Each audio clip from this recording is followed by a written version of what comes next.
Conseguem me ouvir? Alô, câmbio? Sim, professor, tudo bem. Ah, tá. Só. Tá tendo algum ruído? Tá bem? Tudo tranquilo, é que a gente fica no chat, entendeu? A gente tá olhando mais o chat aí, mas o seu som tá ok. Pode Hum. iniciar a aula, professor, tá tudo ok. Ah, então tá bom. Vou botar aqui o chat aqui no canto aqui. Ah, esse é o chat?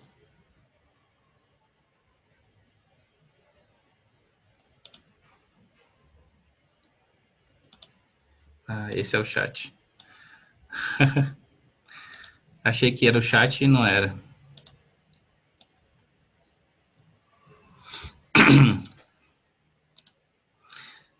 Então vamos lá. Bom, eu gostaria da interação também de vocês, não só pelo chat também. Quem quiser falar, pode falar. Eu vou fazer perguntas e gostaria de ouvir a participação também de vocês.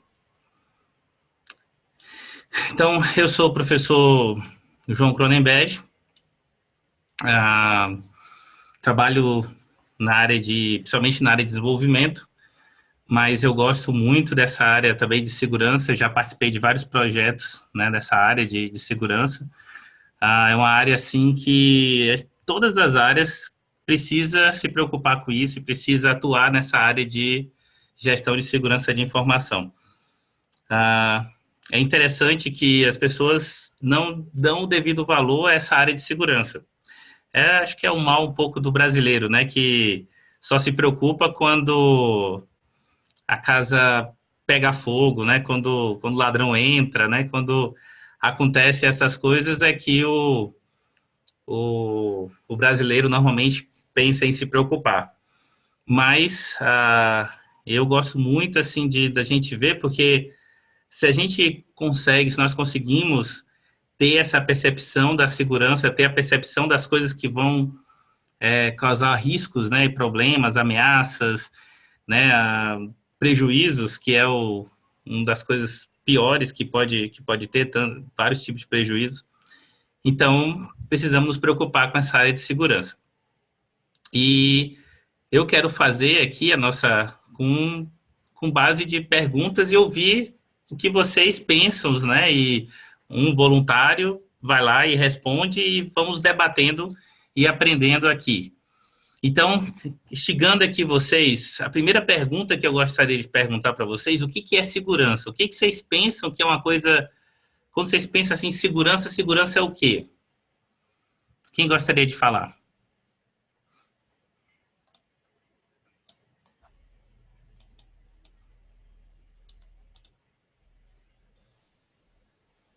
Quem gostaria de falar? Estão botando no chat, mas eu gostaria de ouvir vocês. Alguém? Bom, professor Hum, Clairton, como para mim é difícil escrever, então eu vou falar muito, já que o senhor está dando essa liberdade. pronto, vamos falar. Eu acho que segurança é, é, um, é, um, é algo que a gente. São medidas que a gente toma Uhum, para se prevenir de uhum, algo que a gente. De alguma expectativa de um risco que a gente está passando. Por muito exemplo, bom. quando eu faço um seguro de um carro, ou quando uso o cinto de segurança num carro, eu Uhum, estou me garantindo, ou tentando me garantir, que em caso uhum, de qualquer acidente, eu vou ter pelo menos um instrumento de defesa. uhum, muito bom. Essa é a minha visão bem simplória. Não, mas é isso mesmo. Nós conhecemos a palavra, né? Então é estar seguro, né? A gente vai estar seguro, entendeu? A gente vai estar num lugar que, como o Éden colocou, né? Que não vai ter instabilidade, né? Então você tem o equilíbrio das coisas, né? Então, se você está equilibrado, não está instável, seria estarmos seguros, né? O Douglas Professor, colocou, né? Confiabilidade, né? Você tem que confiar, né? Se você não confia, você não está seguro. Muito bom. Eu Ah, acho que eu acho que segurança hum, é um sentimento. um sentimento. Uhum, eu acho que você se sente seguro, você Uhum. não tem segurança, você não adquire segurança, né? Você tem Uhum. constantemente segurança. Sim, sim. A segurança entra nessa parte do sentimento, mas, por exemplo, se você, vamos pensar na sua casa, né? Então, se você tem uma casa com a parede bem resistente, né? Vamos botar aquelas paredes de cofre, porta de cofre, que não tem como ninguém ali entrar, a não ser explodindo. Então, para o ladrão simples, para o ladrão pequeno, para o ladrão que não seja aquele do Missão Impossível, né? Você se sente seguro, né? Como você falou, né? Um sentimento, mas até aquele risco, aquele nível ali de ameaça, você está seguro. É lógico que se a ameaça aumentar, se você tiver um super diamante lá e o da Missão Impossível quiser entrar lá, talvez ele consiga vencer o seu nível de segurança. Então você tem essa coisa, o sentimento está ligado ao nível que você tem de segurança, ao quão seguro você tem. É como, por exemplo, se você botar um muro, se o muro for baixinho, os bichos pequenos talvez não entrem, né? Os bichos não conseguem. O muro mais alto aí já vai ficando mais difícil. O ladrão já talvez tenha mais dificuldade. Quanto mais alto for o muro, mais difícil vai ser do ladrão conseguir pular. Então, você aumenta, né, a sua proteção, você aumenta a sua segurança. É um É mais ou sentimento, menos, é mais mas ou menos assim, né, professor? ah, Expectativa e medida contra uhum, expectativa. exatamente. Então, você tem essa coisa, né, de acordo com o que você tem de ameaça ali, do que você tem do que pode acontecer, e você tem uma proteção para aquilo. E aí, pensando nisso, nós vamos ter a informação, que nossa aula vai ser, né, é sobre segurança de informação. E o que vai ser informação?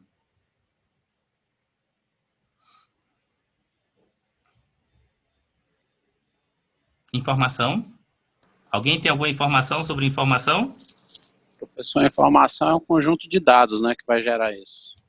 Muito bom, conjunto de dados. E o que é dados? Quando pensamos em dados, o que seria informação? Qualquer tipo de material que junto gera uma informação. Uhum, Digamos, apenas um número, que sozinho uhum. não quer dizer nada, mas um conjunto de números ordenados pode significar um CPF, por exemplo. Sim, muito bom. O que mais? Vamos pegar, vamos pegar exemplos de informação. Me deem exemplos de informação. A base da Receita Federal. A base da Receita Federal. Muito bom. Oi, alguém está me ouvindo? Tô ouvindo. Quem está falando? É o Silvio. Oi, Silvio. Para você, o que é informação? Então, informação, eu estava até lendo sobre a pesquisa que pode ser utilizada e a informação que não pode ser utilizada. Uhum. Tem informação, tem o uso da informação, né?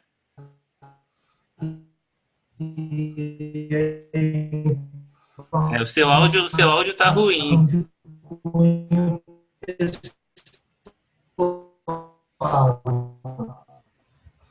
Bom, o seu áudio tá ruim. Você poderia escrever? Propriamente dito, é informação. Uhum. O seu áudio tá ruim para a gente entender. Você poderia escrever? Posso sim. Então tá bom. Então, vamos lá. Exemplos. No chat, escreve no chat. Quem poderia dar mais exemplos de informação? Sim.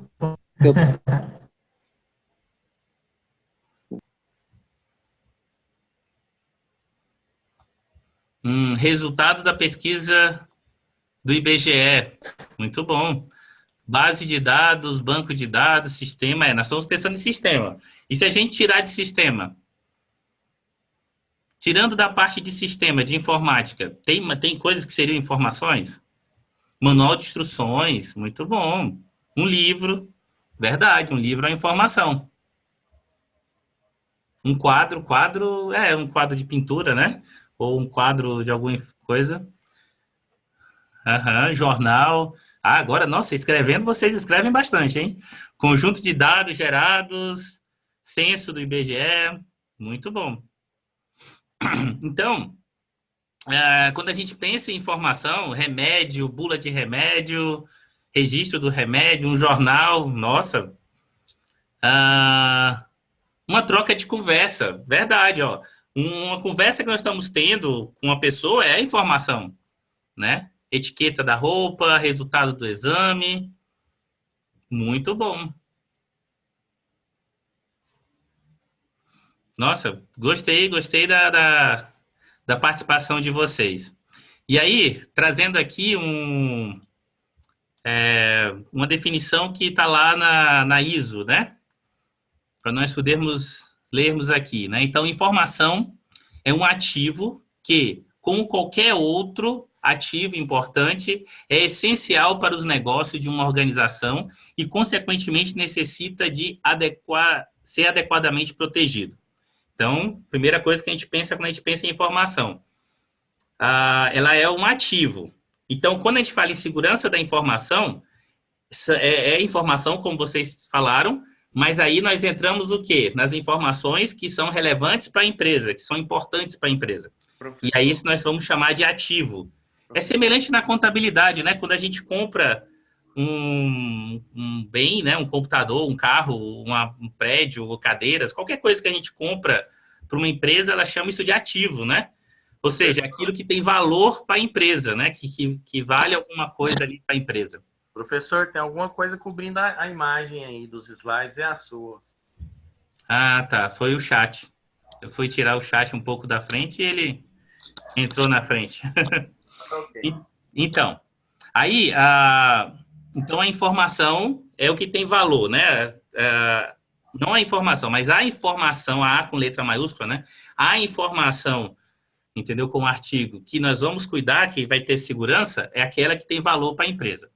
Então, a informação pode existir em diversas formas. Ela pode ser impressa, escrita em papel, armazenada eletronicamente, transmitida por correio ou por meios eletrônicos, apresentada em filmes, falada, conversas, tudo como vocês falaram, livros, pesquisa, tudo isso daí são informações. E aí, dependendo da empresa, dependendo do ramo, do negócio que você está, ela vai ter um valor.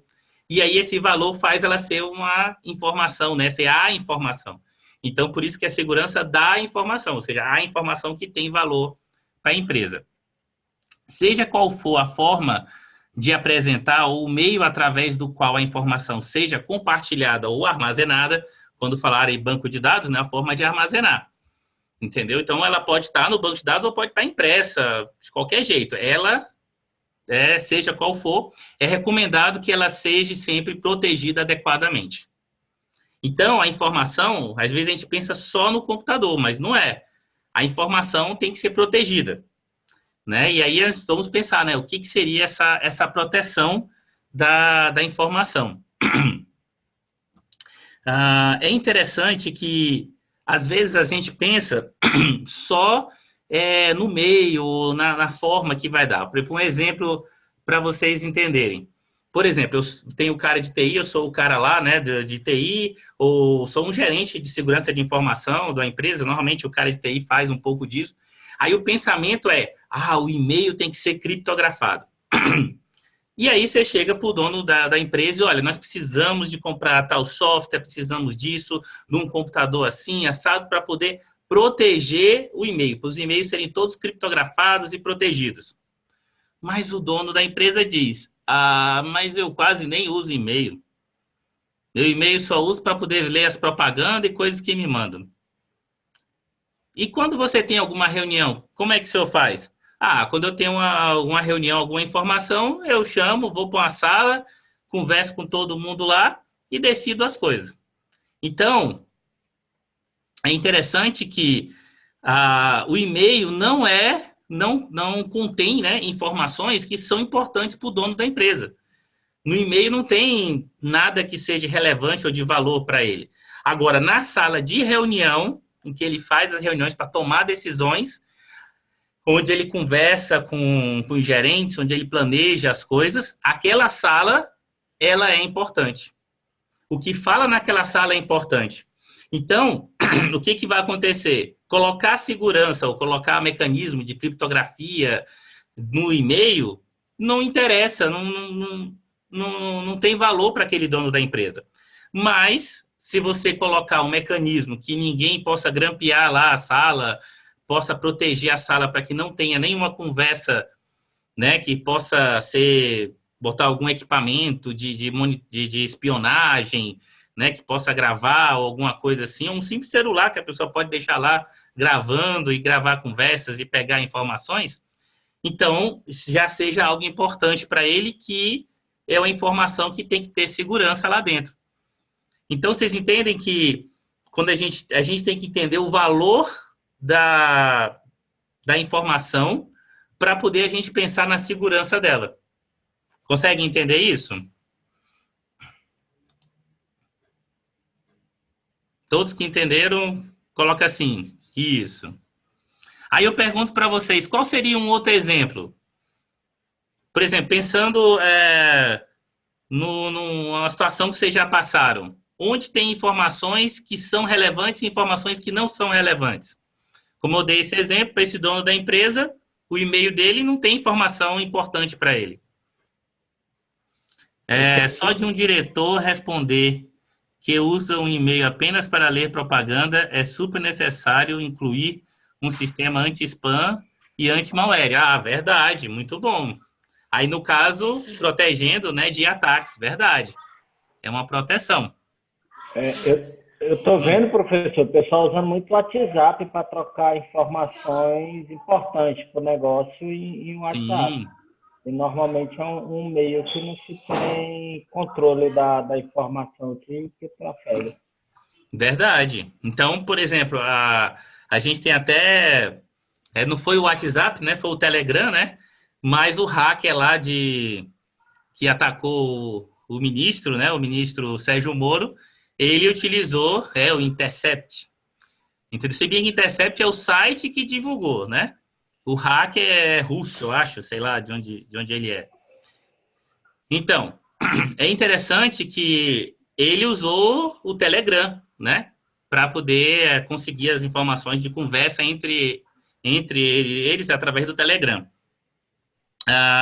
Aí você pensa, né? Poxa, era importante aquelas conversas? Elas tinham que ficar sigilosas, tinham que ficar em segredo? Se tinha que trabalhar com a segurança dela. Não é isso? Perfeito, professor. Mais ou menos. Outros exemplos aí. Aqui onde a gente trabalha, a gente tem o processo eletrônico e hoje em dia melhorou muito essa questão, mas antigamente o pessoal tinha muita informação em Word espalhado nos HD das máquinas sem controle. Muito bom, muito bom. Aí é a segurança, né, para a gente não perder a informação, né? Então, no caso, se você deixa no HD, o risco, né, porque o HD não tem proteção lá de backup, de nada, né? E aí o risco de perder aquela informação.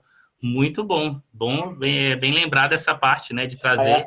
A pessoa perdia o cargo, ia lá e apagava, né? Sim, verdade. Os modelos todos. Não só meu, não só do próximo, verdade. Não. Aí, por isso que entra, né? Botar aqui maior para vocês verem.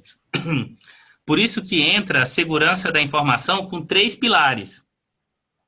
Integridade, confiabilidade e disponibilidade. E aí o que você colocou do HD não apagar é disponibilidade, né? Então, por exemplo, se perder a informação, perdeu a disponibilidade dessa informação. E aí, vamos respondendo essas perguntas aqui. Primeira pergunta, integridade. Ele deu até um exemplo, vou já falar de disponibilidade. Integridade. O que seria? Quem entende o que seria você dar segurança de integridade para uma informação? A informação está completa. Muito bom. Garantir que os dados não sejam alterados, que eles permaneçam da forma que foi armazenado. Exatamente, né? Ou seja, se a informação chegar pela metade ou corrompida, ela não vai estar íntegra. Muito bom. Muito bom. Manter os dados consistentes, né? O que mais?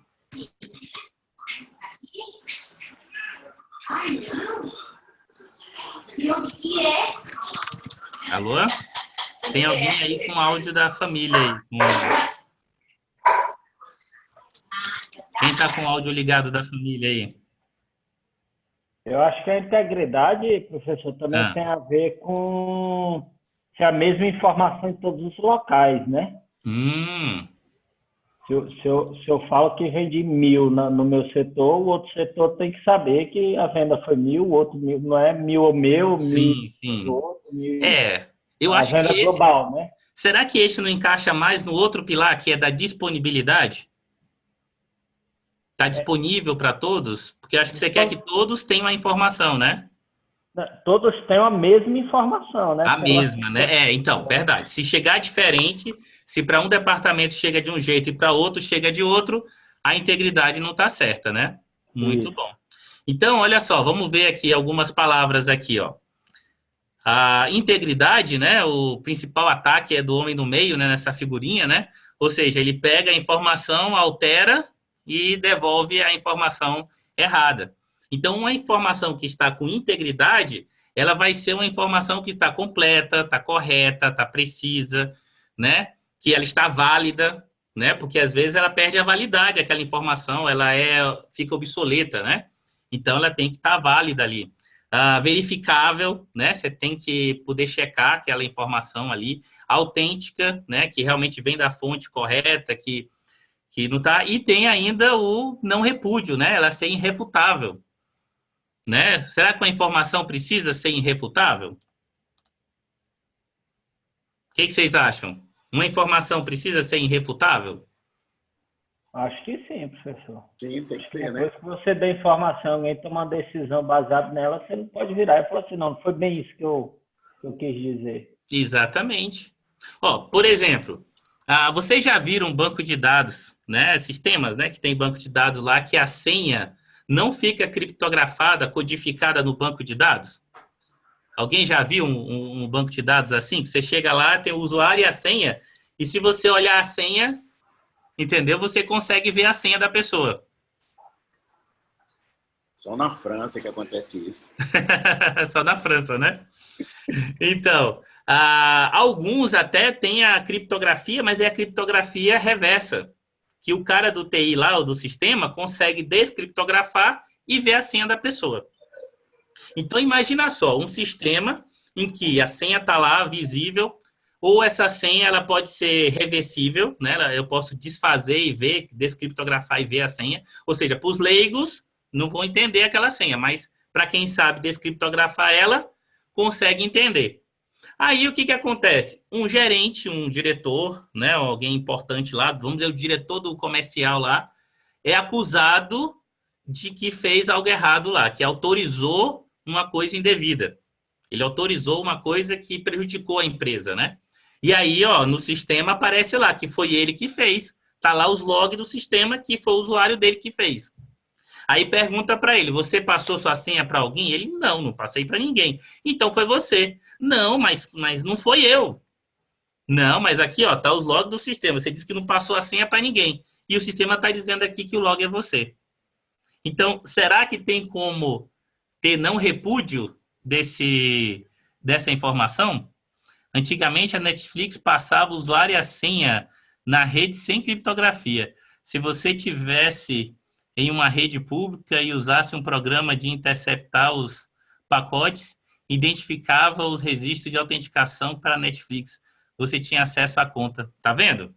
E aí o cara podia pegar a conta da Netflix, né? Usar a conta da outra pessoa. É a regra da chamada... tá.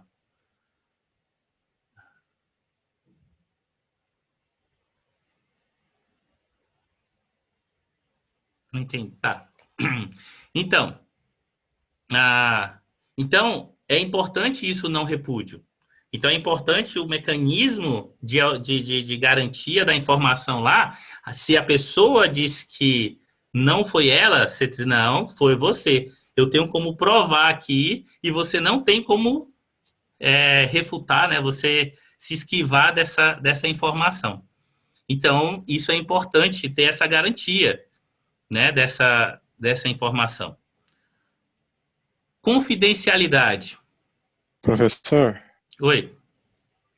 mas nesse caso de irrefutável, mas se a senha é pública, se a senha é transmitida de modo não criptografado, é assim, foi minha senha que foi usada, ok. Uhum. Mas se o sistema não tem segurança, Sim.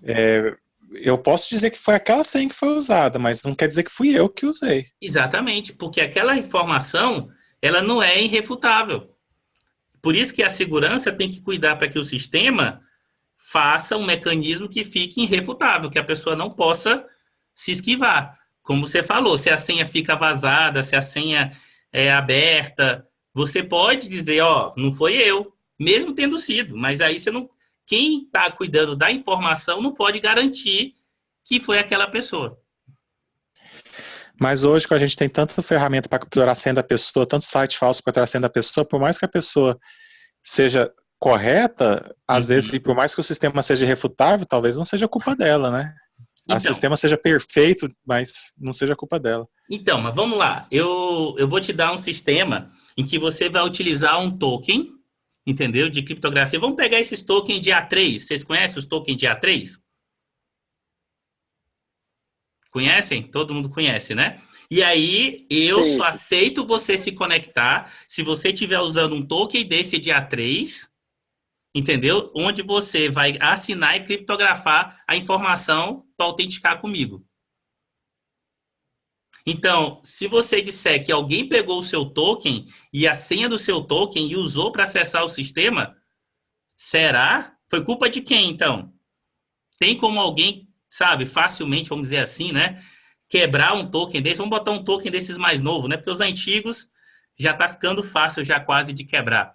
Mas um token hoje, vamos botar com 256, né, de 256 bits aí, ou até mais, 512, sabe? Que seria um nível super alto. Será que tem como a pessoa dizer que, não foi ela? É a responsabilidade dela. Ela tinha o token e a senha dela do token para poder fazer a autenticação. Sim, com o Keylogger o cara consegue pegar a senha. Beleza, ela pegou com o Keylogger. Mas o token não vai estar com ela? Só ela tem acesso ao token? O que vocês acham? Nesse caso, sim, mas a gente já está falando da autenticação de 2 fatores, né? Sim, uma autenticação simples por senha. Isso, mas a autenticação de 2 fatores está garantindo o quê? Está garantindo que a minha informação é irrefutável. É irrepudiável, desculpa, irrefutável não, irrepudiável, né? Ele não pode repudiar ela. E se a gente colocar a biometria ainda, né? Bota a biometria, né? Bota 3 fatores aí, né? Ou seja, à medida que é mais importante, se você é importante mesmo você garantir que o cara não pode repudiar, né, aquela informação, então você vai aumentar para poder garantir isso. Quanto maior o número de camadas, mais irrefutável é a Exatamente. fotografia, né? Exatamente, perfeito. Entendeu? Então, mas isso você vai medir o quê? A sua informação e o valor dela, tá entendendo? Para poder resolver isso. Então, por exemplo, o cara que tem acesso ao sistema de mísseis lá dos Estados Unidos, né? Parece muito em filmes lá, né? São várias maneiras de poder ter certeza que é o presidente dos Estados Unidos lá, que ele é que está acionando e bota 2 chaves. Tem uns filmes que tem digital, com um monte de coisa, né? E tem que estar... É toda uma segurança para evitar o quê? E só aquela maleta que faz, né? É para evitar que alguém dispare o míssil. Ou seja, ali a segurança daquele comando para disparar os mísseis tem que ser super controlado. Então, mas o que eu estou falando nós temos que, se a gente está garantindo a integridade, né, daquela informação, Então, nós temos que ver o nível que a gente quer controlar ela. Mas aqui agora, confidencialidade. O que é confidencialidade? Uma forma de definir quem pode ter acesso àquela informação, né? De acordo com o nível de acesso, é um gerente, é uma pessoa, operador, cada um tem um nível de acesso aí. Aí é nessa. Perfeito, cada um tem um nível de acesso. Então, confidencialidade vai ser o quê? Vai ser quando quando nós colocamos o nível ou disponibilizamos o acesso daquilo. Então, se algo é exclusivo, se algo é privado, se algo é sigiloso, né? Controle do direito de acesso, se é público, se é privado, né? Ou seja, você está controlando a confidencialidade daquela informação. Né? Classificando, né? Classificando. Sim, você tem que classificar para você poder cuidar da confidencialidade, verdade. Aí, por exemplo, você tem uma informação que só quem tem acesso é o diretor. Vamos dizer que seria o salário dos gerentes, né? Quanto os gerentes ganham? Acho que toda empresa, a maioria dos funcionários quer saber quanto é que os gerentes ganham, né? E só o diretor tem acesso. O sistema é todo protegido, o diretor entra lá com a senha dele, só a senha dele tem acesso. Mas o diretor mandou imprimir na impressora que fica do outro lado, entendeu? Do departamento. Aí ele mandou imprimir lá. Quando ele estava indo para poder pegar, ele foi interrompido por alguém que foi conversar com ele. E aí está lá impresso na impressora. Até ele chegar lá, várias pessoas tiveram acesso à impressora.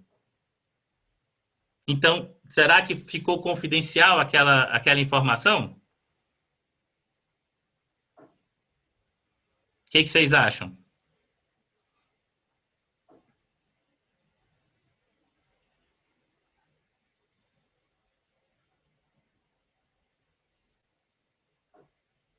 Então, será que ficou confidencial essa informação? Hã? Deixou de ser confidencial, né? Deixou de ser confidencial, vazou, né? Isso, Francisco colocou, né? Vazou. Então, quando você pensa em informação e o nível de confidencialidade, você não pensa só no sistema. Você tem que pensar também no que as pessoas vão fazer com aquelas informações, né? Se elas podem vazar ou espalhar aquela informação. Muito bom. E aí, disponibilidade. A gente até falou da disponibilidade, que foi o exemplo do HD, né?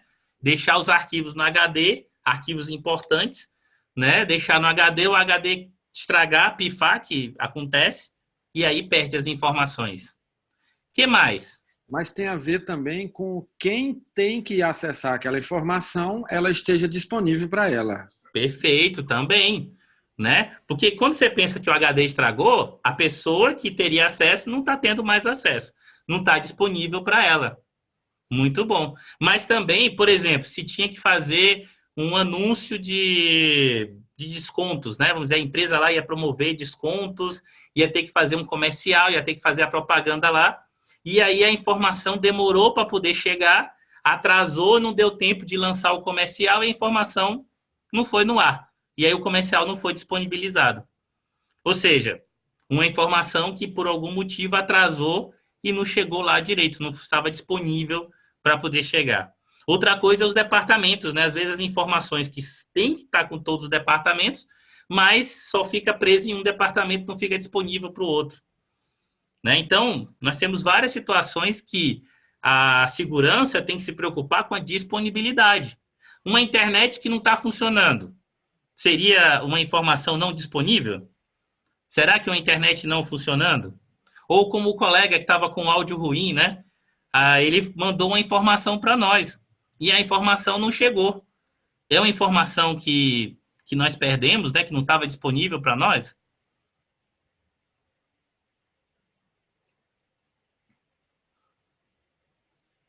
Se o meio, isso é uma falha na qualidade do serviço, né? Você, se faltou, a internet caiu, deixou de ter a disponibilidade. Certo?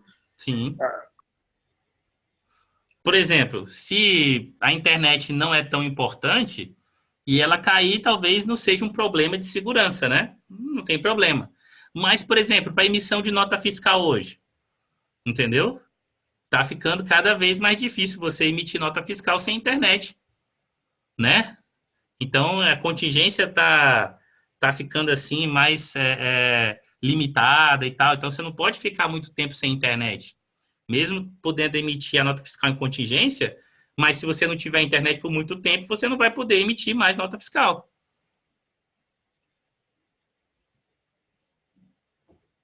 Independente se é necessária ou não, é informação. Então, Matheus, as coisas são informação, mas só é um problema de segurança se a informação for necessária, se a informação for importante. Como eu falei do exemplo da internet, né? Se a internet não é, por exemplo, a internet de casa, né? Às vezes a internet de casa para você não é tão, né? Não é um problema se ficar sem e tal.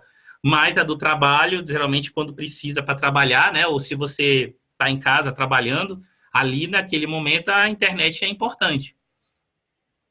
Então, é a informação que tem que chegar para você poder trabalhar. Então, tem que estar disponível.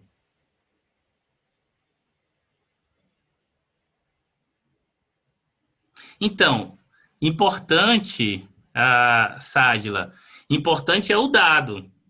E o dado tem que estar disponível. Então, se a internet é importante, ela tem que estar disponível. Depende do contexto. Exatamente, Matheus. Sem internet, não se acessa o servidor. Se o servidor for pela internet, for externo, mas se for local, consegue acessar. Então, isso depende, não é bem o servidor, né? Sádia, então a internet é fundamental? Então, depende. Como falou o Matheus, depende do contexto, né? Como você tem que ver se o dado, a informação que está sendo transmitida por ela é importante. Entendeu? Então, vamos dar um exemplo. Por exemplo, uma fábrica de reciclagem, né? Tem aquele galpão lá de reciclagem e tal, e eles têm todo um processo lá de reciclagem e tem a internet lá que de vez em quando o menino usa para acessar alguma coisa. Então, naquela empresa ali, entendeu? A internet não é importante. Se ele ficar uma semana sem internet, ele vai continuar recolhendo, fazendo o processo de reciclagem dele, trabalhando lá e fazendo o trabalho dele. Então, não impede o trabalho dele, não dá um problema para ele se ele não tiver internet. Ou, às vezes, você tem uma contingência da internet, né? Por exemplo, às vezes você está lá no interior do Amazonas e na sua cidade nem tem internet. Então, você trabalha a semana inteira sem internet, no final de semana você vai na cidade maior, mais próxima, pega o barquinho, vai de barco, chega lá, conecta, emite as notas fiscais lá, tudinho, pega as confirmações, volta, passa mais uma semana vendendo. Então, às vezes pode acontecer isso, né? Então, a internet lá para o serviço não era importante. Então, isso depende de cada situação. Então, uma informação que está com disponibilidade, a informação que está pronto para você poder usar, entendeu? Então, por exemplo, eu gosto de um exemplo, você tinha o diretor, né, e a secretária lá, e o diretor foi e fez uma apresentação de PowerPoint que ia para um grupo de clientes importantes. E aí, acesso do avião, né? Sim, né, exemplo do avião. Muito bom, Eduardo. Aí, o que acontece? O diretor lá foi lá e falou para a secretária pegar a apresentação e trazer. Quando ela chegou no computador do diretor lá, tinha 200 cópias da apresentação. Apresentação A, apresentação B, backup 1, backup 2, backup 3. O diretor não tinha um processo de guardar as versões dele. O que aconteceu? Ela tinha uma salada de coisa lá, uma bagunça lá no HD do diretor. E a secretária tentou ver lá e pegou, tá entendendo? Aquela achou que era a última, né? Pegou, botou no pendrive e levou para a reunião. Chegou lá, não era a última. Então, a informação não estava disponível, não estava pronto ali. Né? A informação tem que estar contínua, a informação tem que estar robusta, né? Ou seja, na velocidade, no nível ali que você precisa, rapidez, tem que ter redundância, né? Para você não perder a informação, né? Você está sempre garantindo a informação. Então, esses são os 3 pilares, entendeu? Voltando aqui, esses são os 3 pilares, entendeu? Da segurança, que nós temos que sempre pensar. É o quê? A integridade, a confidencialidade e a disponibilidade. Então, esses 3 pilares, eles são muito importantes para você estar pensando, porque às vezes quem está cuidando da segurança, ele pensa só em proteger ali, né, na disponibilidade, né? Ou seja, não, ninguém pode ter acesso a essa informação e ele fica ali tentando proteger ela ali. Ele protege tanto que ela não fica disponível para quem deveria. Ele protege tanto que as pessoas nem têm acesso àquela informação e deveriam ter, né? E aí, nós temos o pensamento, né, de gestão de ativos, entendeu? Então, nós temos que mapear, né, onde a gente está, o que a gente está cuidando daquela informação, quais informações são importantes, quais informações têm valor. Então, por exemplo, para um programador, o código-fonte é importante. Está entendendo? Talvez um documento de texto que ele tenha lá, que ele anote alguma coisinha e tal, não é importante. Então, o código-fonte tem que ser armazenado, tem que estar disponível, tem que estar seguro, tem que estar com os níveis, né, de acordo, só quem pode ter acesso, o programador e tal, né, porque é o código-fonte da empresa e tal. Então, ali já tem um nível de segurança, tem um trabalho ali. Já para outra empresa, o documento de texto lá, que são os textos que anota, já são importantes. Então, você tem que mapear essas informações, mapear esses ativos que são importantes. Sempre que você vai trabalhar e pensar...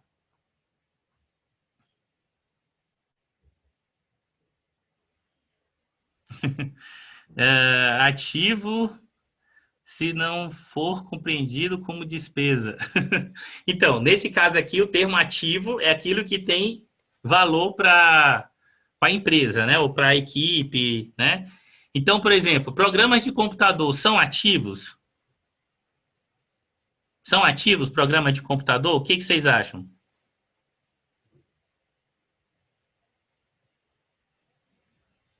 Um programa de computador, ele é um ativo, muito bom. E se o programa de computador ele vaza na internet lá, o serial dele, isso é um problema para a empresa? Sim, né? É um problema, né? E se a empresa, uma outra empresa, né? Ou a empresa lá usa a senha de outra empresa, usa o serial de outra empresa para poder instalar um programa. Então, isso também é um problema de informação? Pirataria. Pirataria é um problema de informação? Nós temos que preocupar com essa segurança, ou seja, a informação ela é confiável ali, entendeu? Você pode, né, confiar naquele programa.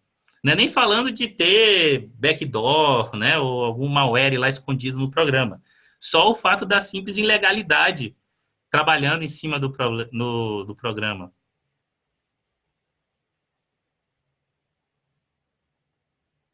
Uhum. Tem serial, vixe, que já foi usado tantas vezes que... Equipamentos. O equipamento, ele entra como ativo de informação? Os equipamentos? No caso, como eu falei, da impressora, né? Chegar informações da impressora lá. Vocês sabiam que tem umas impressoras modernas, daquelas grandonas lá, que ela tem memória e você consegue imprimir a última coisa que ela imprimiu? Vocês sabiam? Já viram essas impressoras? Se você der um comando lá, você imprime a última coisa que foi impresso nela. Será que isso pode ser um problema de segurança de informação? Ela é X9, né? Impressora X9. Então, ela é um problema de segurança de informação? Ela é um problema que tem que se preocupar? Será que a equipe que faz a gestão tem que se preocupar com essas impressoras que conseguem reimprimir a última impressão? Porque pode acontecer de algo importante, entendeu? Ter sido impresso lá nela, e aí depois o que acontece? Alguém vai lá e imprime de novo. E as instalações? As instalações elétricas, de rede, as instalações, né, de água, por exemplo, os canos de água da empresa, ele é uma coisa que quem mexe com a gestão de segurança tem que se preocupar com os canos de água da empresa? A instalação hidráulica da empresa? Tem que se preocupar ou não? Sim, principalmente se for no data center, onde ficam os servidores. Uhum. E aí o equipamento é sensível, é um eletroeletrônico, não pode molhar, né? Exatamente. Se estourar um cano desse lá, né? E mesmo assim, mesmo que não seja no servidor, mas às vezes pode estourar lá na zeladoria, aquele lá dá um curto-circuito lá, aquele curto-circuito dá uma sobrecarga que vai na rede toda e papoca tudo. Estraga tudo. Não pode acontecer isso? Então, veja que até as instalações da infraestrutura, por exemplo, às vezes botar o data center no andar de baixo, do subsolo. E aí é num lugar que tem facilidade de ter enchente. Sabe, tem inundação.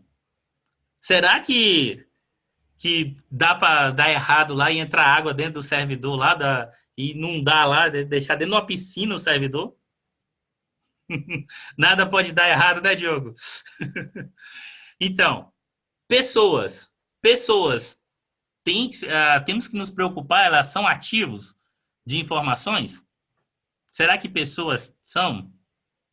Já viu acontecer, Daniel? Servidor nadando na piscina? Então, será que pessoas são uma preocupação da gestão de ativos, da gestão de segurança de informação?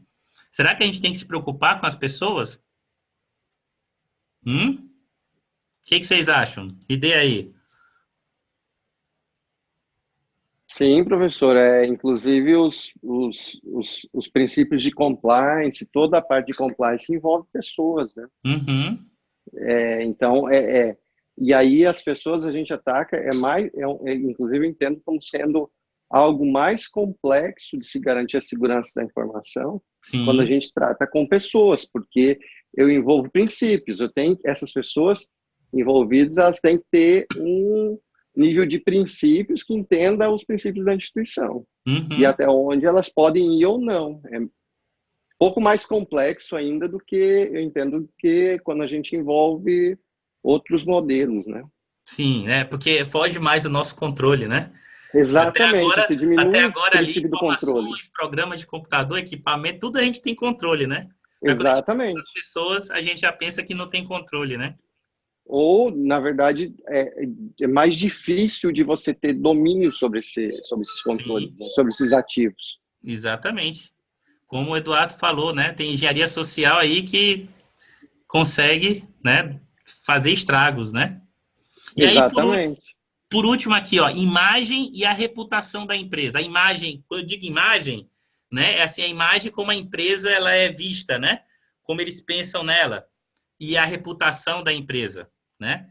Isso daí são ativos de informação? Né? Principalmente se for um banco, né? Se ficar uma imagem de que ali não é seguro, quem é que vai querer isso? Exatamente.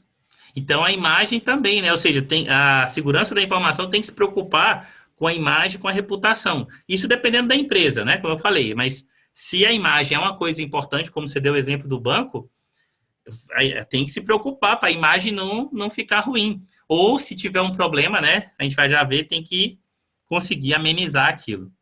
Aí, por exemplo, aquele exemplo que teve do vigilante que chutou o cachorrinho lá no Carrefour, não foi? Entendeu? Não teve um impacto na imagem do Carrefour, né? Um boatos, né? Quebra um banco, exatamente. Um boato pode ser um problema. Entendeu?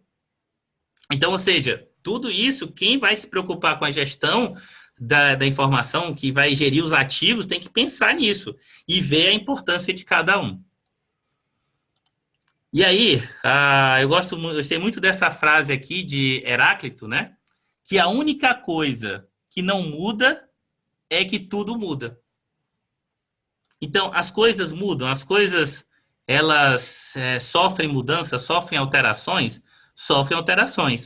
Então, se eu faço um planejamento de segurança eu posso dizer assim, pronto, agora eu posso ficar despreocupado, porque agora não vai mais acontecer nada, porque eu já tenho tudo planejado, tudo seguro, tudo feito certinho. Será que dá para a gente ter essa certeza de que tá tudo certo? As coisas mudam. Vocês concordam com isso? Que as coisas mudam? Então, as coisas mudam. Às vezes um software novo é atualizado, instalado, o equipamento fica velho, estraga, às vezes tem mudança, o vizinho está fazendo uma reforma do lado. Ou seja, várias coisas podem alterar, entendeu? A situação que pode alterar o meu nível de segurança, entendeu? Então, por exemplo, se o backbone lá da internet quebrar lá, acabou a internet. Por mais que você tenha, entendeu? Nas suas instalações dentro do prédio, tudo bonitinho. E eu já vi uma situação que aconteceu, que a empresa lá pagou duas internet, né, de 2 fornecedores diferentes, para poder ter redundância, para que se um caísse, ter o outro. Só que o backbone que caiu, os dois usavam. E aí, acabou ficando sem os dois. Porque o backbone, ou seja, não dá. Tem situações que não dá. Oi? As torres gêmeas, né? Você viu? Botou um do lado do outro ali, achando que ia separar e... Verdade. As duas foi pro chão. Entendeu? Ou seja, o cara botou 2 aviões lá nas torres gêmeas. Não queria derrubar só uma, queria derrubar as duas. Então, a questão, Éden, que eu tô falando, não é nem o plano B. A questão é que sempre as coisas estão mudando, então você tem que refazer o plano A, o plano B, o plano C, o plano D. Ou seja, você está o tempo todo tendo que estar verificando e refazendo, entendeu? Os seus processos de segurança, as suas medidas de segurança. Então, aí nós temos essa frase aqui, ó, que mudanças sempre carregam riscos, sejam eles para o ganho ou para a perda. E lidar com eles faz parte tanto da vida das pessoas quanto da sobrevivência de uma organização. Ou seja, não dá para você pensar em fazer um projeto de gestão de segurança da informação e ali monta, chama ali, faz todo mundo, se reúne, decide, planejou e tal, e acabou. Pronto, está feito. Hã? O slide tampou novamente. É que eu fui tirar o chat para me poder ler, que o chat fica na minha frente aqui. Aí eu tenho que afastar ele aqui. Então, tudo muda, né? Aí, o que acontece? Mudanças sempre estão acontecendo. Então, você não pode pensar em ter, assim, só um projeto. Aí, isso aqui, muitas vezes, as empresas erram, né? Ela contrata um consultor para fazer, ou então ela pega o cara do TI ou um outro ali, um gerente provisório, você vai agora fazer aqui o levantamento da segurança aqui da empresa. E aí você tem 6 meses para ajeitar, deixar tudo arrumado. Depois disso, pronto, acabou. Está tudo feito. Será que em 6 meses ele consegue fazer a gestão da segurança da informação? Consegue. Com certeza ele consegue. Mas depois dos 6 meses as coisas mudam. Depois dos 6 meses as coisas vão sendo alteradas. Então, muitas vezes, você não tem que pensar em ter ali um projeto, mas ter um departamento, ter um grupo, uma pessoa designada para ficar o tempo todo avaliando e se preocupando e mantendo o seu nível de segurança, mantendo a sua situação. Vocês entendem isso? Agora, outra pergunta. Falei aqui de risco. E o que é risco? Não venha me dizer que é aquele negócio que passa no chão, não. Que passa no quadro lá e fez um risco, não. Não é esse risco que eu estou falando. O que é risco? Eu acho que risco é a probabilidade de determinado evento ocorrer. Muito bom. A probabilidade de determinado evento ocorrer. É um risco, né? Então, sendo que os riscos podem ser negativos ou positivos. Perfeito. Como até o slide anterior ele falou um pouquinho, né? Ou seja, você pode ter um risco para o bem ou um risco para o mal, né? É a chance, a probabilidade, exatamente.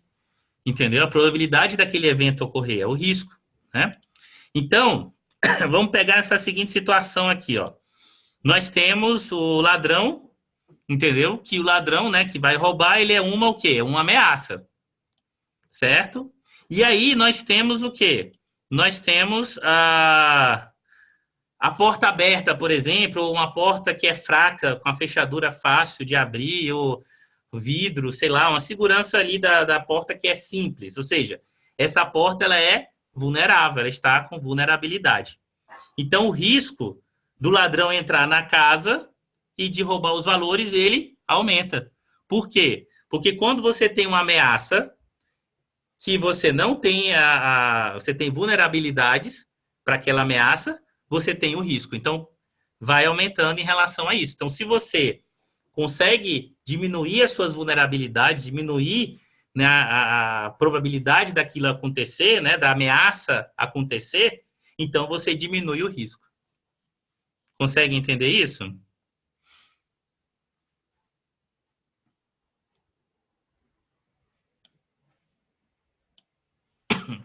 Então, a ISO, ela chama de ameaça, né? É uma causa potencial de um incidente indesejado que pode resultar em dano para um sistema ou organização. Então, isso é uma ameaça. É ter uma potencial causa, né? Ou seja, não é que ela aconteceu, é uma potencial causa. E aí, vulnerabilidade é a fraqueza, entendeu? De um ativo ou de um grupo de ativos que pode ser explorada por um ou mais ameaças. Então, vulnerabilidade vai ser a facilidade, entendeu? De aquelas 3 pilares serem atingidos, né? Ou serem retirados ou eliminados ali, entendeu? Então, quando a gente tem essa possibilidade deles, né? Uma ameaça poder gerar uma fraqueza naquele ativo, né? Que é perder aquelas 3 pilares lá, nós temos o quê? Uma vulnerabilidade. Então, nós temos que tratar os riscos. E tratar os riscos não significa eliminá-los ou simplesmente ignorá-los. Significa que devemos gerenciá-los. Então, como vocês entendem isso? Olha só, a gente pode pensar assim, não, eu vou eliminar todos os riscos. Será que a gente consegue ter esse pensamento, dizer assim, eu consegui eliminar todos os riscos, aqui não tem risco nenhum? Será que a gente consegue dizer isso? Não, não se preocupe, doutor, que aqui nada vai dar errado. Não tem como a gente dizer que elimina os riscos. Outra coisa, será que se a gente não se preocupar, se a gente simplesmente ignorar o risco, não, deixa isso para lá, preocupa não. Será que isso também ajuda? Não vai ajudar. O que nós precisamos fazer é gerenciar os riscos. Gerenciar os riscos é exatamente você ter o planejamento do risco acontecer e o que você vai fazer. Exatamente, mitigar, absolver, aceitar. Vou já chegar nesse slide. Entendeu? Então, gerenciar é que é o ponto. Você tem que pensar, não é que, olha, eu vou chegar lá e vou eliminar os riscos, eu vou acabar com todos os problemas, eu vou... Não dá para você pensar assim. Você tem que pensar que você vai gerenciar. Dependendo do que seja, da importância daquela informação, da situação que ocorra, você vai gerenciar para tentar, entendeu? Alguma solução aceitável para aquele risco. Então, e aí a definição lá da ISO de risco, né? É a combinação da probabilidade de um evento ocorrer e de suas consequências. A consequência, como foi comentado, pode ser boa, pode ser ruim. Incidente. O que é um incidente? Quando a gente pensa no incidente, é o quê? Quanto maior sua experiência em segurança, maior sua condição de proteção, gerenciamento. Pode ser, sim. Você vai tendo experiência, entendeu? Você vai conseguindo pensar. Mas, assim, tem gente que às vezes é novo na segurança e tem ideias muito boas. Entendeu? Então, assim, com a segurança, a experiência ajuda. Mas a experiência, quando se pensa só na situação de não deixar novamente ocorrer, tá entendendo? Ela se torna limitada. Entende? Quando você pensa na experiência, ah, não vou deixar acontecer de novo. Deu isso errado. Ah, agora eu aprendi, não vou deixar de novo. Deu de novo errado tal coisa. O que acontece? A pessoa nunca está prevendo o futuro. Ela nunca está vendo o que pode acontecer. Ela só está não deixando novamente ocorrer. Mas será que isso realmente é o suficiente? É o que realmente está protegendo ali a empresa? Será que a empresa não está o tempo todo recebendo um problema? Só acontece uma vez. Mas será que isso é bom? Não seria melhor se não acontecesse nenhuma vez? Né? Ou se tivesse ali? Então, quando você pensa em experiência, eu penso também muito em você estar antenado, estar pesquisando, estar indo atrás, estar descobrindo, sabe? Não é só você pensar em ter a experiência de, eu aprendi e não vou deixar novamente ocorrer. Isso é quando eu entendo que a pessoa diz, experiente, né? Eu acho que tem que ter a visão além do alcance, tem que tentar, tá entendendo? Ser ali bem pesquisar, por exemplo, tem uma tecnologia nova, vou pesquisar ela. Aconteceu agora isso, vou pesquisar ela, vou entender.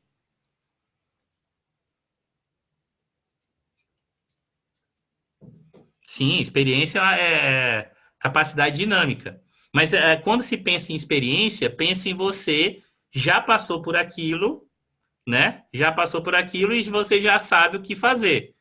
Mas, às vezes, para a segurança, você não pode só pensar nisso. Entendeu? Você tem que pensar em coisas que você não teve experiência, mas aí você consegue prever e consegue imaginar que aquilo vai acontecer, e aí você já trabalha o risco daquilo, trabalha, né, como você vai evitar o incidente. Mas aí eu volto aqui à minha pergunta. O que é incidente? O que vocês entendem como incidente? Incidente é o quê? Um episódio inesperado.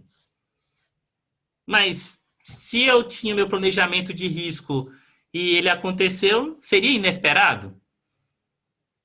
Por exemplo, se eu tenho a redundância lá da internet, né? E aí a internet principal caiu e a redundância assumiu lá. Eu tive um incidente. Não foi inesperado, eu esperava que acontecesse, não era isso? Incidente, professor, no meu entendimento, é a ocorrência de um risco. Incidente, ocorrência de um risco. Beleza, estamos chegando. Entendeu? Então, a incidência já vai ser... O que botaram mais aqui? Seria, pode seria falar. ocorrência de qualquer evento não planejado? Não planejado? Não pensado, que não estava igual um risco, né? Qualquer evento que você não tinha... Você tinha pensado que poderia acontecer, mas que você não queria que acontecesse. Bom, muito bom, tá melhor. Não queria, beleza. Você não quer que aconteça. Eu acho, professor, que incidente é algo, uma ocorrência de algo que sai da tua rotina, aí ele pode ser esperado ou não, ele sai da tua rotina e oferece impacto para o teu processo. Perfeito, então, muito bom. Oferece algum impacto para o teu processo. Perfeito, exatamente. Então, olha só, a ABNT, ela coloca que incidente, né, de segurança da informação é indicado por ou por uma série de eventos de segurança da informação indesejados ou inesperados que tenham uma grande probabilidade de comprometer as operações do negócio e ameaça a segurança da informação. Então, quando você tem um evento que ele é indesejado, entendeu? Ou inesperado, né? Como ela falou, às vezes você não deseja ele, né? Você sabe que ele pode acontecer, mas também tem alguns que você nem esperava, né? Aconteceu. Então, são coisas que você não quer que aconteça, sabendo, prevendo ou não prevendo, que tenham uma grande probabilidade de comprometer a informação, de comprometer o negócio, de comprometer a empresa, de causar os danos na empresa. Então, por exemplo, um prato na cozinha da empresa caiu e quebrou. Isso seria um incidente? O prato lá na cozinha lá caiu e quebrou. Isso seria um acidente, né? É um acidente, não é um incidente. Depende da importância do prato. Muito bom, Éden. Se for para um restaurante, por exemplo, e o prato estava com um prato pronto para um presidente da República, aí é um incidente grave. Aí foi um incidente grave. Perfeito. Vocês estão entendendo aí, ó. Nossa, muito bom. Então é isso mesmo, tá entendendo? Um incidente é quando acontece algo que afeta os negócios, afeta, é uma ameaça, dá prejuízo, atrapalha, né, causa dano, causa perdas, causa imagem, né, imagem ruim da empresa, né? No caso aí, né, atrasa o jantar, né, do presidente, né? Então, quando você tem algo que acontece, um evento que acontece, que você tem esse problema, que causa algum problema, ele vai ser um incidente. E aí, as ameaças, né? Os incidentes são causados por ameaças. A ameaça pode ser humana ou a ameaça pode ser não humana. Será que isso é verdade? A gente tem ameaças humanas e ameaças não humanas? O que vocês acham?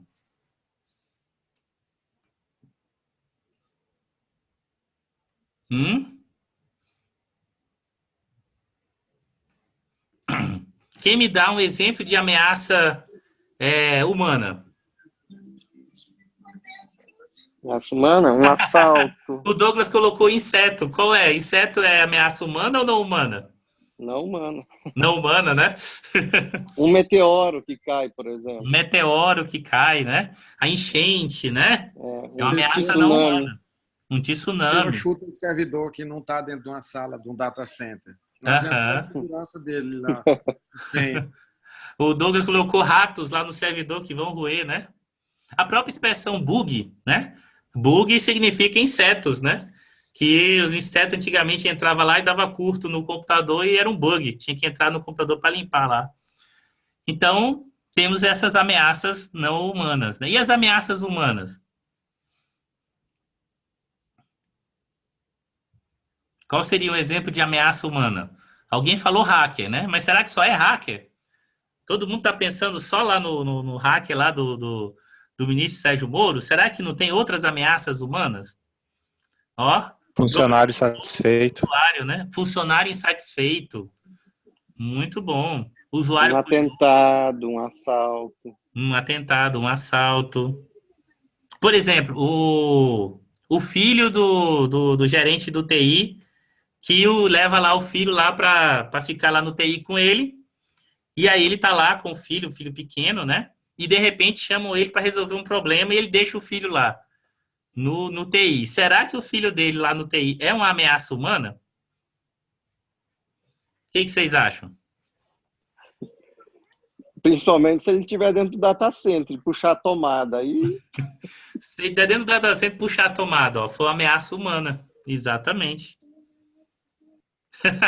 Se for seu filho, né, Alisson? Com certeza é uma ameaça, né? Muito bom.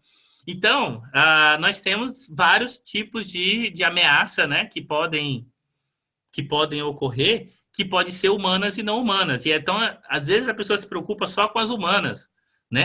De usuário não fazer isso, da pessoa não fazer aquilo, não ter acesso, não ter aquilo, mas esquece das ameaças não humanas.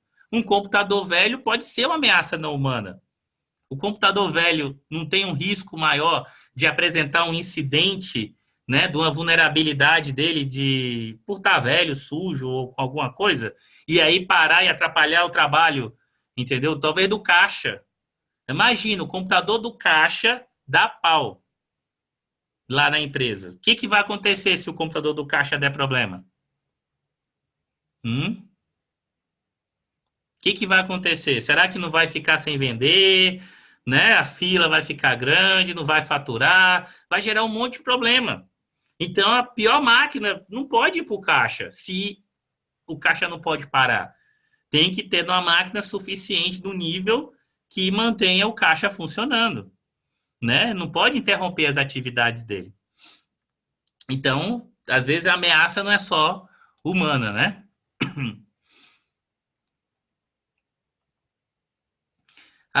Será que as ameaças humanas, elas são sempre intencionais ou elas podem ser acidentais, Como seria? Será que é um acidente? Foi intencional? Não foi? Pode acontecer as duas? Por desconhecimento, né? Às vezes pode ser acidental, né? Quem tem aí um exemplo aí, por exemplo, do incidente, né, que foi acidental? Qual seria um exemplo assim na empresa que pode acontecer? Tropeçou no cabo, muito bom. Derrubou café no teclado, exatamente. Então foi um acidente, né? O ar-condicionado do data center quebrou. Mas aí, quando a gente pensa aí nessas de intencional e acidental, a gente está pensando na humana. O ar-condicionado, se bem que o ar-condicionado pode ter sido falta de manutenção, né? Não deu manutenção no ar-condicionado, né? A pessoa responsável, né? Então, será que foi intencional que ela não deu manutenção no ar-condicionado?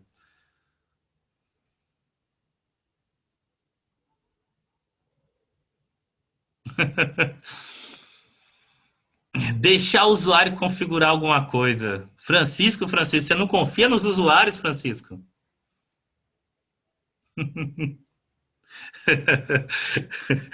Mas você não é usuário, Francisco? Você não confia em você?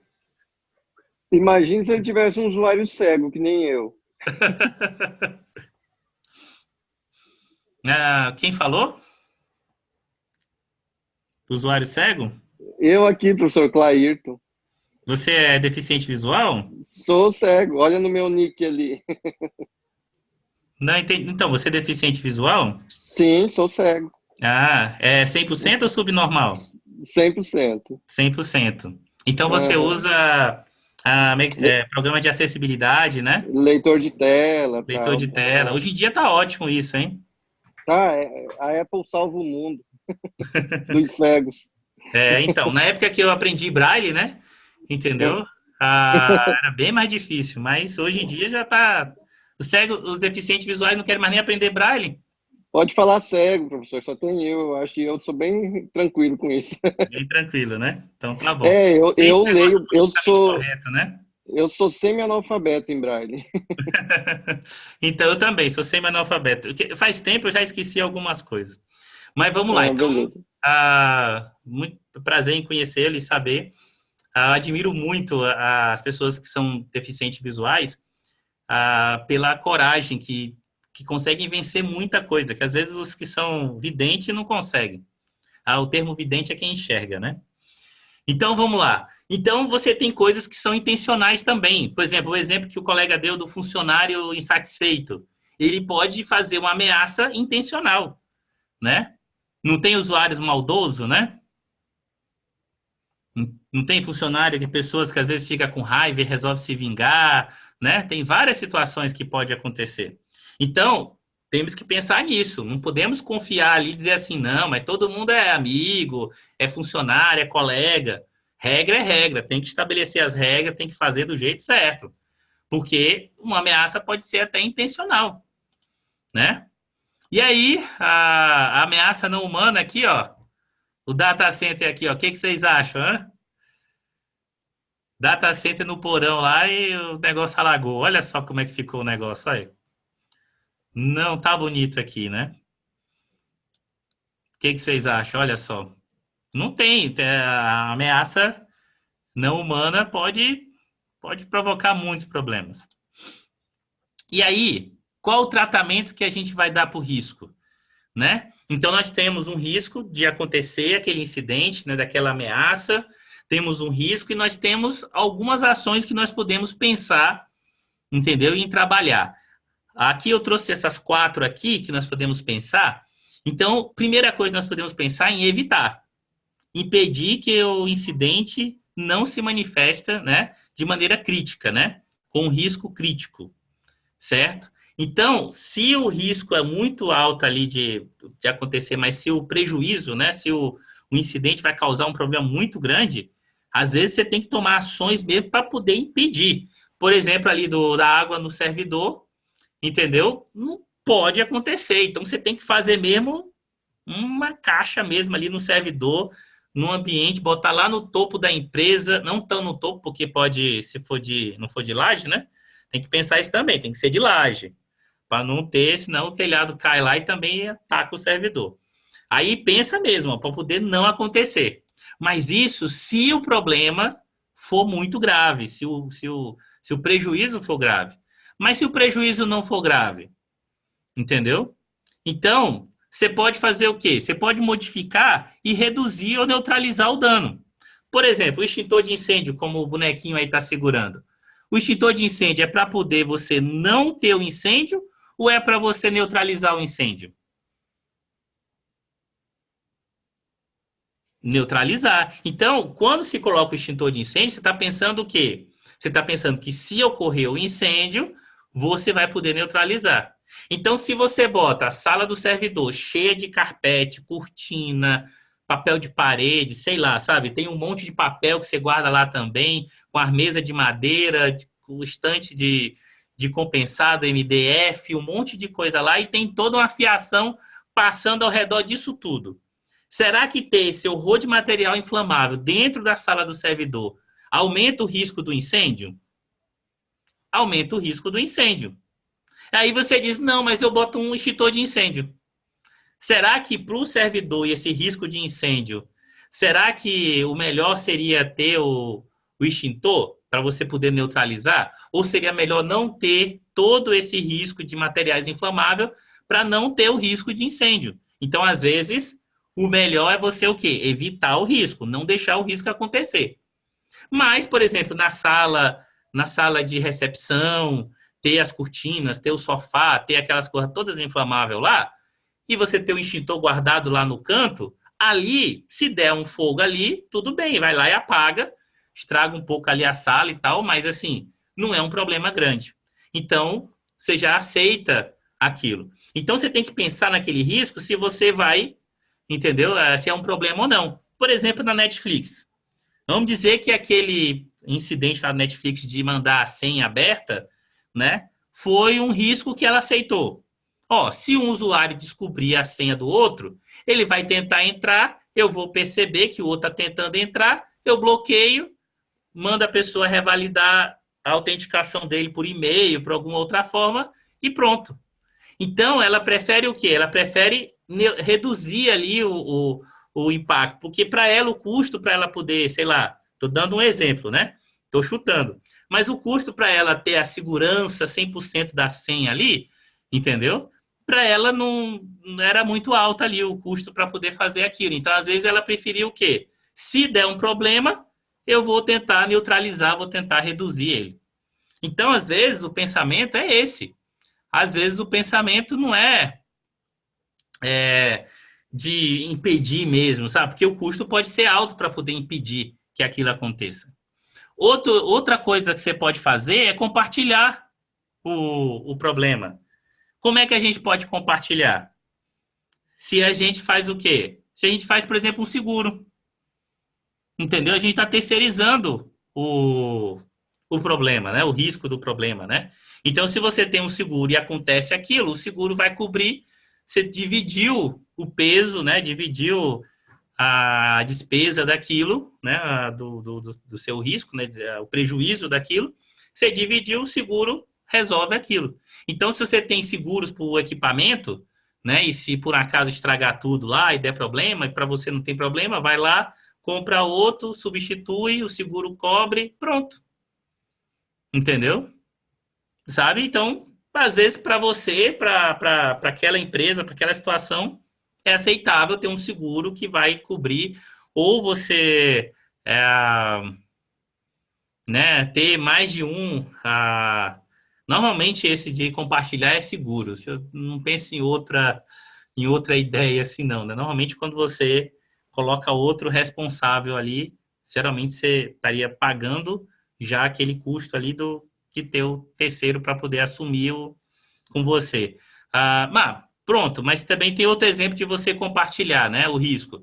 Quando você contrata uma empresa para cuidar do seu data center, do seu servidor. Então, você está compartilhando o risco, você com ela, porque se der problema, os dois vão... Não é um seguro, né? No caso, quando você tem um cloud, tem um servidor com data center lá, com terceiros tomando de conta, né? Entra também nessa situação de compartilhar o risco. E você pode reter o risco, né? Ou seja, simplesmente aceita, suporta, tô nem aí, faz parte, tem problema não, vamos lá, bola para frente. Esse risco aí, se acontecer, não vai ter problema, certo? É aceitável se acontecer. Então, o tratamento por risco pode ser qualquer um desses. Isso vai depender muito do que o problema causa, de quão grave é. Para uma empresa pode ser de um jeito, para outra ser de outra. Vamos lá. E aí, certificado digital. Eu queria falar desse assunto, e aí entra, né, muito nessa hoje em dia, o certificado digital passa a ser uma das principais ferramentas para essa área de segurança, porque ele envolve tanto você dar a integridade da informação, né, está íntegra com a assinatura do certificado, como está confidencial com a criptografia do certificado. A única coisa que o certificado não cuida mesmo seria da disponibilidade, né? Não é ele que causa a disponibilidade. Mas com o uso do certificado digital, nós vamos ter tanto a integridade, entendeu, como a confiabilidade da informação. Ele ser confiável aquela informação. Mas eu queria saber, as pessoas às vezes têm visão diferente do que é certificado, e aí eu queria saber de vocês aí, quando você bota as perguntas aí, né? O que é um certificado digital?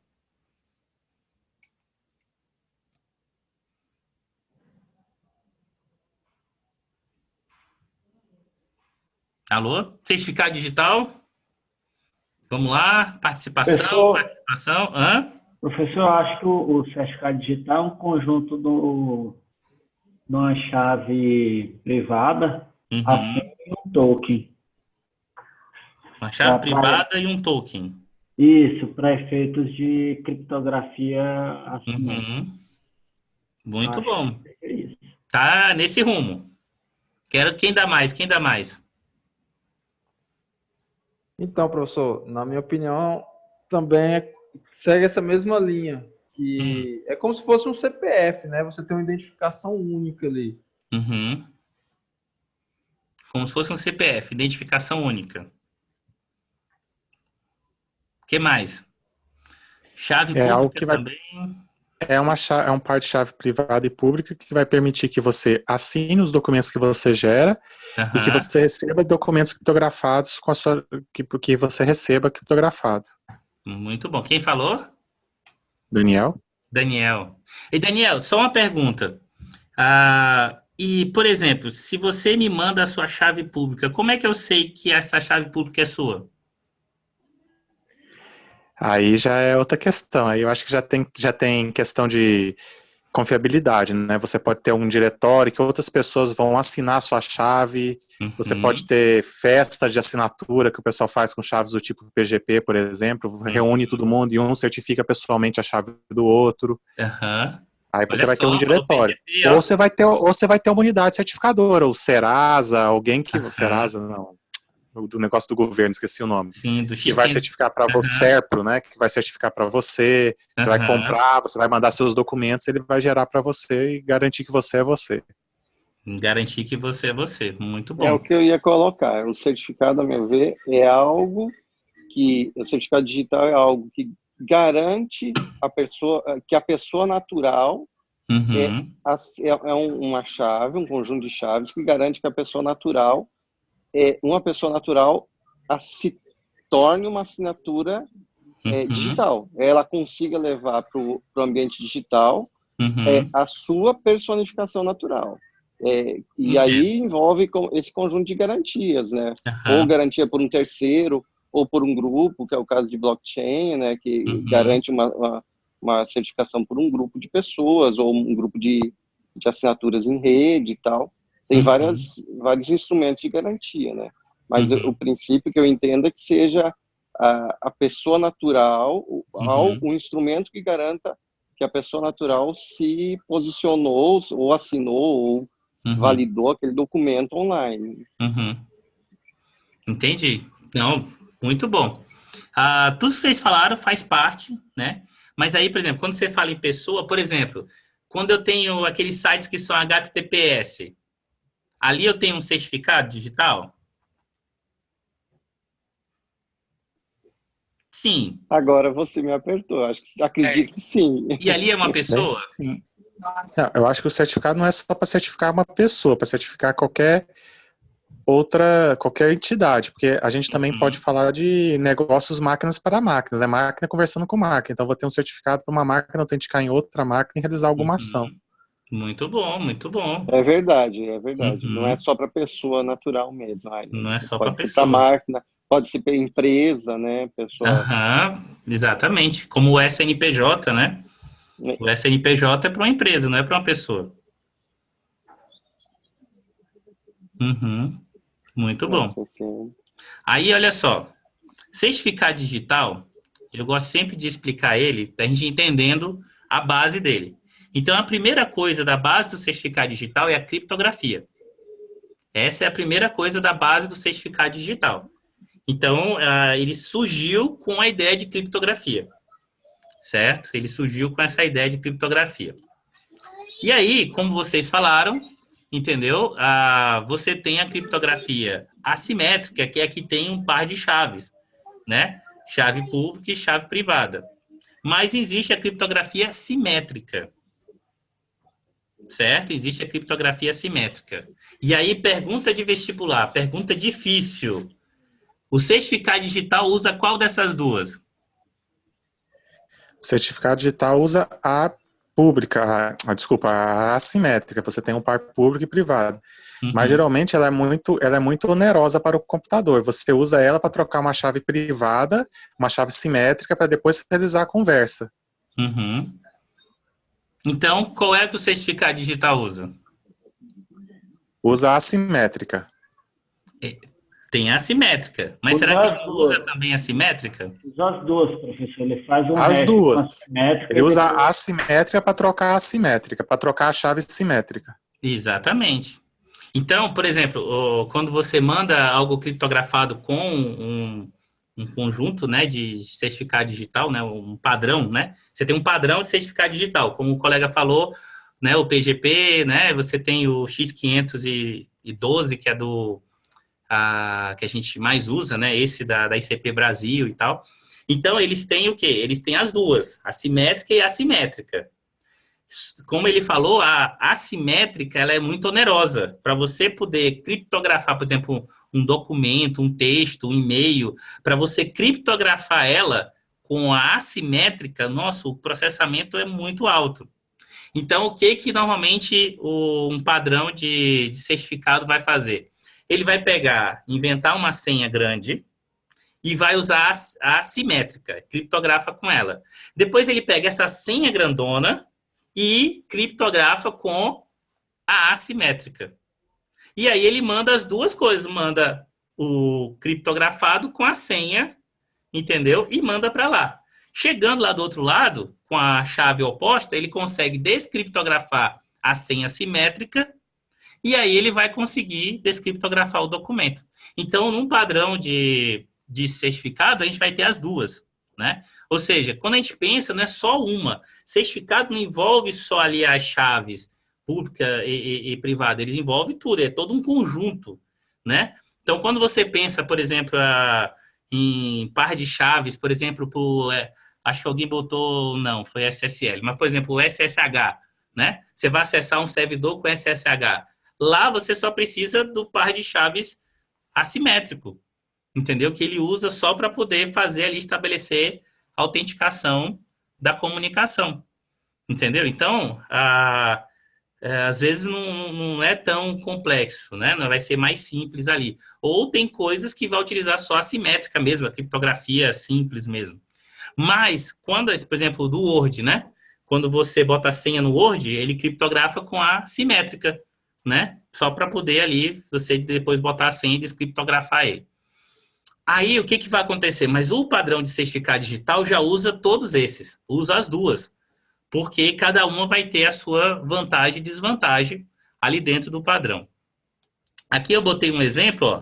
Aqui é um exemplo de uma chave pública e aqui de uma chave privada. Aqui só é a chave, só a senha. Imagina decorar isso, hein? Aí, se você for ver, normalmente a chave privada ela fica criptografada com uma criptografia simétrica, que só você digitando a sua senha descriptografa a sua chave privada para você usar a sua chave privada. Então, veja que até para você guardar ali, né, a sua chave, você usa uma simétrica que tem a sua senha para poder conseguir guardar, proteger mais ali a sua chave privada, né? Então, vamos entender aqui. Nós temos a Alice e o Bob. São dois personagens famosos. E a Alice e o Bob, eles vão ter que conversar entre eles, certo? Se a gente usasse só a criptografia simétrica, como é que o Bob ou a Alice ia passar a senha para o outro? Tinha como fazer isso?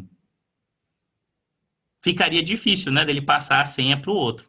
Mas utilizando um par de chaves, entendeu? Com a criptografia assimétrica, se um tem a chave do outro, né, a chave pública do outro, o que vai acontecer? Eles conseguem mandar, entendeu? Com a senha criptografada para o outro, com a chave privada.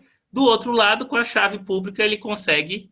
ele vai criptografar com a chave pública, por exemplo, o Alice vai mandar para o Bob. Então, a Alice vai criptografar com a chave pública do Bob. Ela pega a chave pública do Bob e criptografa.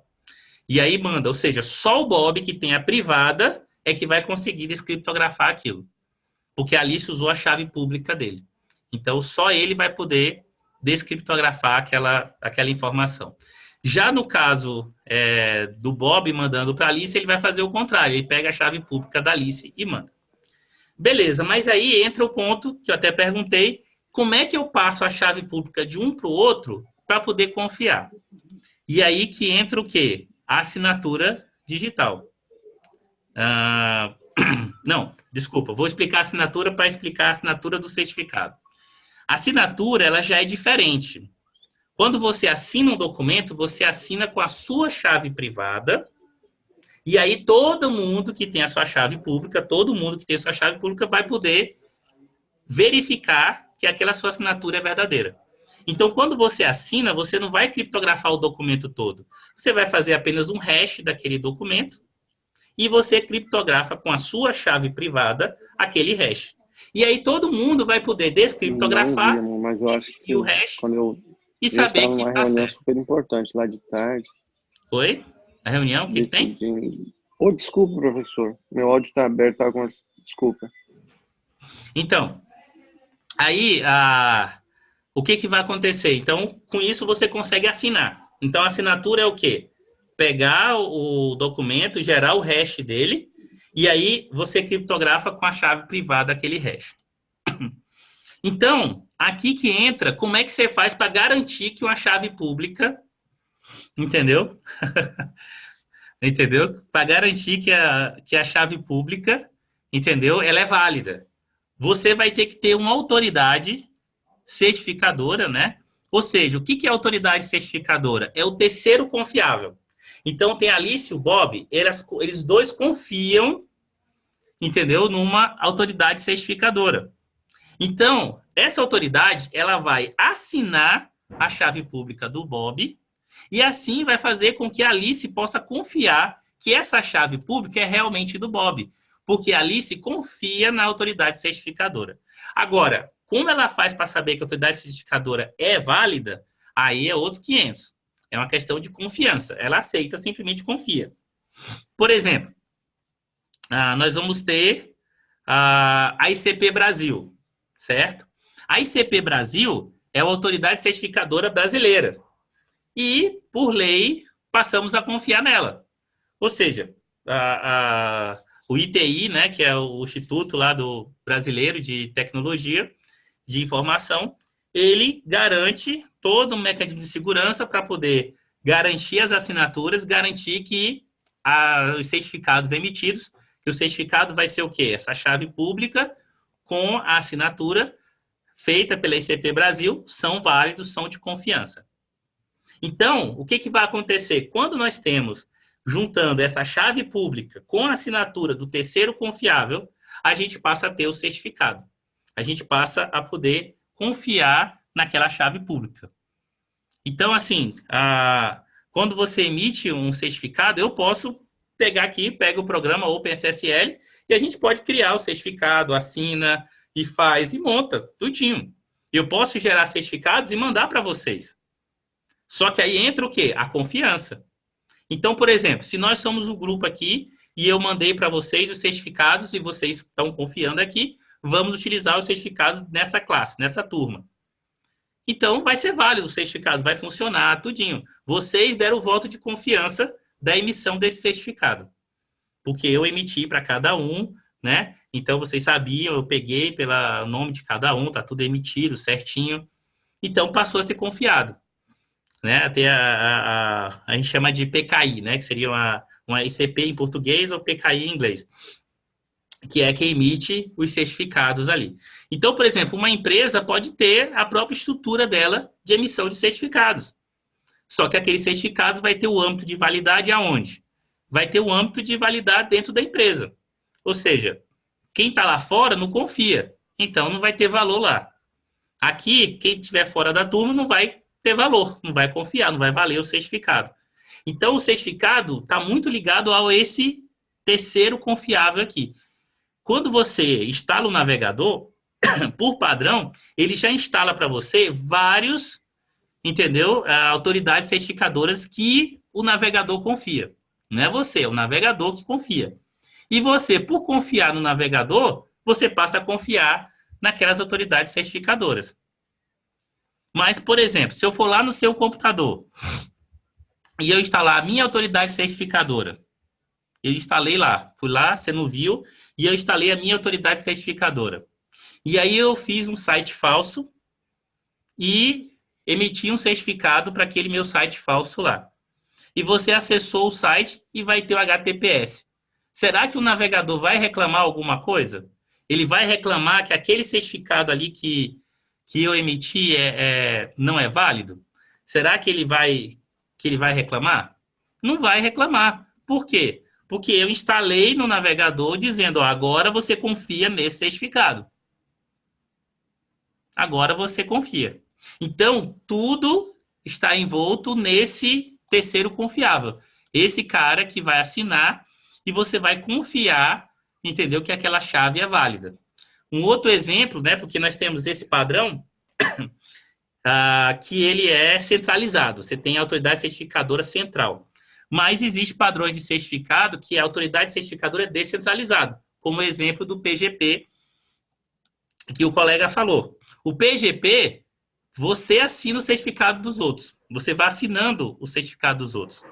Então, eu posso pegar aqui o certificado PGP, emitir, e peço para vocês emitir. Aí eu vou lá, você me mandou o seu, beleza, assinei aqui o seu. E aí a gente vai fazendo coleção de assinaturas. À medida que a gente vai coletando assinaturas, eu vou dizendo, ó, o meu certificado aqui, ele está mais confiável. Por quê? Porque eu tenho várias assinaturas de pessoas que confiaram e assinaram. Pode ser que eu fiz 200 certificados e fui um assinando o outro? Pode. Pode também. No descentralizado eu posso emitir vários e botar um para assinar o outro e gerar um monte de assinaturas falsas ali. Por isso que ele tem que ser uma cadeia, né? Ou como o blockchain trabalha, né? Que um vai amarrando, que vai chegando, você vai descobrindo tudo lá como é que é. Porque um vai validando o outro, você chega lá no confiável de todos, né? Então, o que vale do certificado digital é quem assina. É a assinatura daquele certificado é que dá o valor para ele, ou seja, a chave pública mais a assinatura da autoridade certificadora. Isso é que dá a validade para ele. Aqui eu tenho alguns exemplos de empresas que são autoridades certificadoras. Alguém já conheceu alguma dessas empresas aqui? Já não conheceu pessoalmente, mas já ouviu falar de alguma dessas empresas aqui?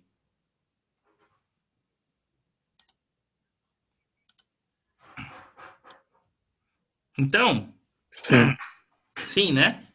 A VeriSign, muito bom. Então, por exemplo, se a gente pega essa VeriSign, né? Ou seja, verificação de assinatura, né? Ou a gente pega essa Tweet, né? Tweet. Não sou muito bom de pronunciar ela, não. Mas se a gente pega alguma dessas outras aqui, e eu pego um certificado feito por elas, eu posso pegar esse certificado e emitir uma nota fiscal? Tirando a ICP Brasil, as outras. Eu posso emitir? Se o certificado foi assinado por elas? Será que ele vale para emitir nota fiscal? Acredito que não, porque é uma questão de lei brasileira, que determinou que só o ICP Brasil poderia dar autoridade para fazer isso. Muito bom. Então, eu posso ter um certificado dessas outras que ele está debaixo do certificado da ICP, porque eles têm o certificado deles próprios, mas alguns deles, às vezes, têm um certificado debaixo da ICP. Esse seria válido. Mas se for um certificado deles, não tem valor nenhum, porque é o valor jurídico. Entra também outra questão. Todo certificado emitido pela ICP Brasil pode ser usado para emitir nota fiscal? Todo certificado emitido pela ICP Brasil pode ser usado para emitir nota fiscal? A Fernanda falou que não. Por que, Fernanda? Por que que não pode?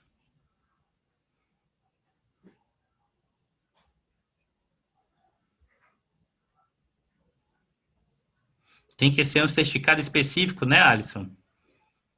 Eu acredito que os certificados são emitidos por um propósito específico, não é certificado só para alguma ação. Um certificado que pode, de repente, emitir outros certificados, um certificado exclusivo para site, um certificado exclusivo para e-mail, e aí talvez tenha um certificado exclusivo para nota fiscal. Se não, qualquer um que tivesse um site poderia sair assinando nota fiscal. Sim, verdade. Mas não é bem esse ponto. Quem falou? Quem foi que falou aí, por último? Daniel. E Daniel, não é só essa questão da finalidade do certificado, entendeu? Você tem um certificado que ele tem a finalidade de assinar.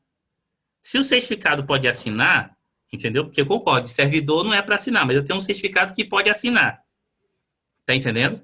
Esse certificado podendo assinar, mesmo assim ele não poderia assinar o de nota fiscal. Tá entendendo? Ele não poderia assinar uma nota fiscal.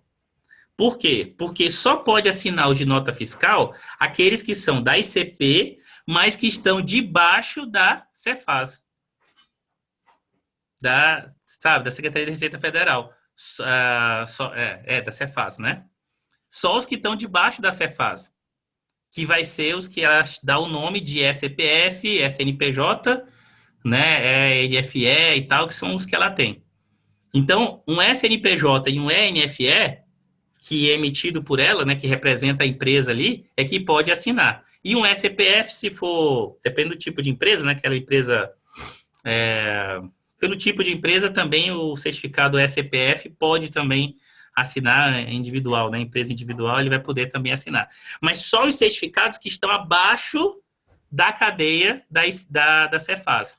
Então, por exemplo, se eu pego um certificado da OAB, entendeu, que é da ICP Brasil, é do advogado, entendeu? Que ele pode assinar, mas ele não vai poder assinar, entendeu? Uma nota fiscal eletrônica, entendeu? Ele não vai poder assinar uma nota fiscal eletrônica. Por quê? Porque tem que ser da Receita Federal, tem que ser ali debaixo da Cefaz.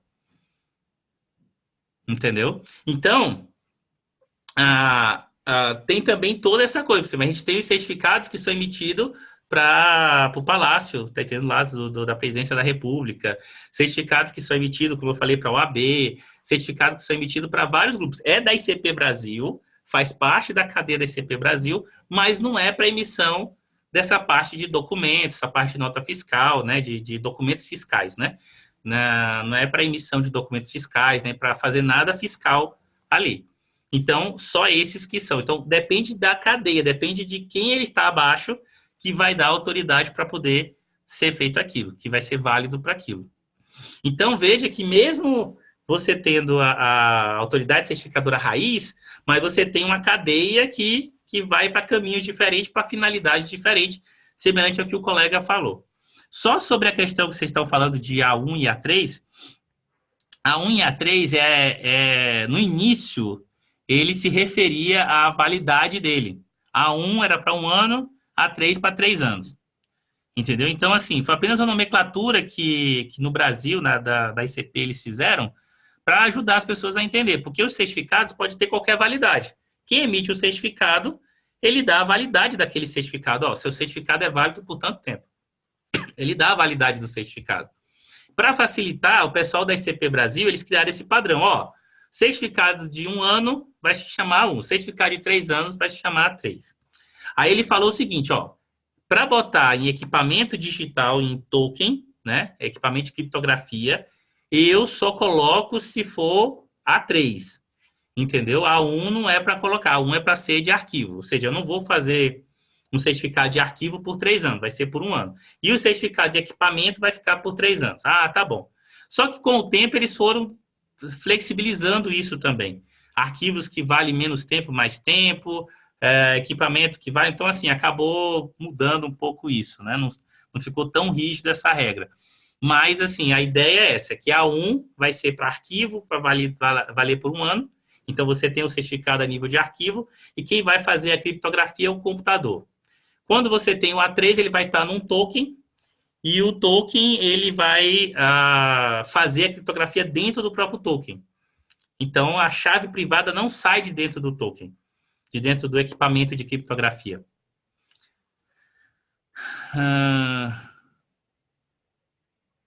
Então, até eu tinha até pensado se eu ia falar hoje ou não sobre essa questão dessa lei, mas talvez para a próxima aula, na outra ocasião. Mas, assim, em relação a essa lei da segurança da informação, né, que tem várias leis de segurança, mas eu acho que você fala da lei da pessoal, né, das pessoas. Essa lei que saiu, ela diz o quê? Ela diz que se você, entendeu, é dono daquela informação, é sua, é referente a você, proteger dados do usuário. Se ela é referente a você, são seus dados, suas informações, você é o dono dela e você pode reclamar, entendeu, por essa informação. Então, eu tenho uma empresa que fez o meu cadastro lá. Lá ela botou meu nome, meu CPF, nome da minha mãe, pega os dados, tudo, pega um monte de informação. Então, o usuário ele pode reclamar e dizer, olha, eu não quero que essas informações fiquem aí na empresa. Eu quero que vocês apaguem. Então, ele pode chegar na hora que ele quiser, se ele rompeu com aquela empresa ou alguma coisa assim, entendeu? Porque é um acordo entre eles. Se a empresa diz, eu preciso dessas informações. Entendeu? Teve uma vez que eu fui comprar... O que eu fui comprar? Era só uma coisinha. Fui comprar na loja lá e eu ia pagar à vista e tudo e tal. Aí ela, não, tem que fazer o seu cadastro aqui. Eu, tá bom, falei o meu nome. E qual é o seu CPF? Eu, falei o meu CPF, a transação financeira, falei meu CPF. E qual é o nome da sua mãe? E onde foi que você nasceu? E qual a data do seu aniversário? Eu, para que vocês querem tudo isso? Para emissão de nota fiscal, não é? Não, porque a gente precisa. Eu falei, não preciso dessas informações todas, eu estou vindo aqui para comprar isso aqui, vocês querem saber tudo da minha vida, só vou vir aqui uma vez. Entendeu? Então, o que vai acontecer? Entendeu? As pessoas não podem mais, porque essas informações vazam facilmente, né? Hoje em dia, antigamente, quando preenchia em papel, em ficha, essas coisas tudo, se perdia, num instante, ninguém dava conta de organizar isso. Mas hoje, com a inteligência, entendeu, né? A mineração de dados e tal, você pega um banco de dados desse com um monte de informação de usuários, de tudo, isso tem um valor muito grande.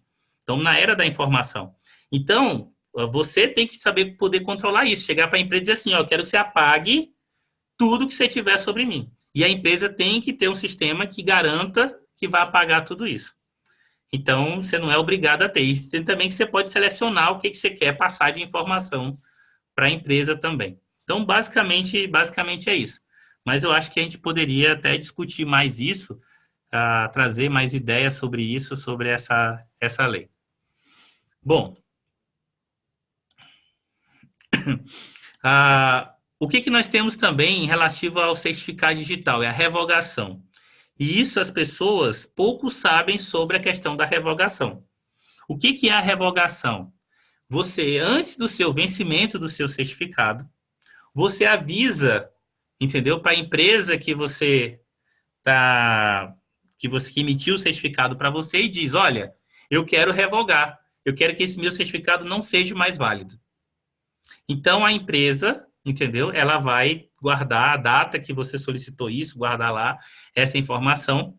E aí, quem for checar a validade daquela informação, entendeu? Pode ir lá perguntar para a autoridade certificadora se aquele certificado ele ainda está válido, se aquele certificado não foi revogado. Então, tem esse mecanismo, né, de segurança caso você perca, caso deixe de valer aquele certificado. Outra coisa também que nós temos com o certificado digital é a validade temporal, né? Ou seja, o carimbo do tempo, né? E aí, então, o que você vai ter? Normalmente um servidor, esse servidor vai assinar com a data, entendeu? Então, um servidor responsável só para poder emitir uma assinatura com uma data certinha, com a data padrão lá, seguindo os padrões lá, para poder não ter problema de fuso horário e tudo, tem dentro do padrão lá, para poder definir exatamente quando foi assinado aquele documento. Essa assinatura, né, ou seja, tem a autoridade certificadora normal, que valida que a sua chave pública é válida, e existe a ACT, que é a autoridade certificadora temporal, que ela ajuda a validar que aquele documento existia naquela data. Então, por exemplo, para contrato, né? Imagina só o contrato. Eu posso pegar um certificado vencido e esse certificado vencido eu volto à data do computador e assino um documento. E aí depois eu digo, olha, esse documento aqui foi assinado com o certificado de fulano. E ele é válido. Será que ele é válido? Será que vai valer o certificado? Porque eu peguei o certificado do fulano lá e usei ele para poder assinar? Ou até mesmo o meu próprio certificado, né? Eu fui lá, tá aqui, eu assinei. Só que eu assinei fora do tempo, fora do prazo, né? Ou fora da data que deveria. E para poder você garantir, entendeu? Que o documento foi assinado na data correta, o que você faz? Manda todo mundo assinar, depois pega as assinaturas de todo mundo e manda dar um carimbo do tempo, né? Uma assinatura temporal nas assinaturas das pessoas, garantindo que aquelas assinaturas ali foram assinadas naquele dia, naquela data ali, né? Que foi marcado no carimbo. Então, isso também garante, né, o não repúdio, né, da informação também, né, pela data, né. Então, obrigado a todos. Eu acho que a gente pôde conversar um pouquinho, né, e aprender um pouquinho aqui, trocar ideias sobre segurança da informação. E aí, eu gostaria de abrir agora, se alguém tem alguma pergunta, alguma coisa, gostaria de perguntar alguma coisa?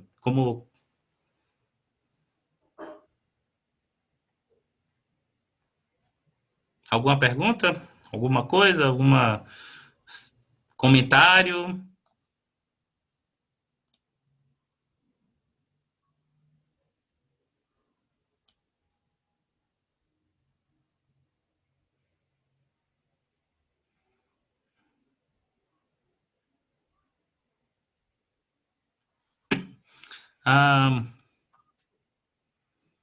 Francisco perguntando LGPG. LGPG, você fala a licença pública, a GNU, a licença GNU, né, de documento?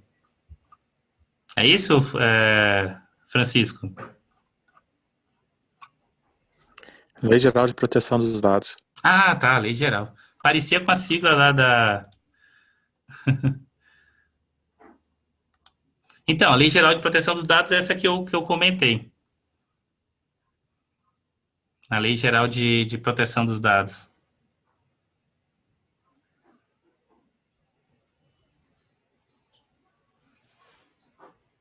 Obrigado, Matheus.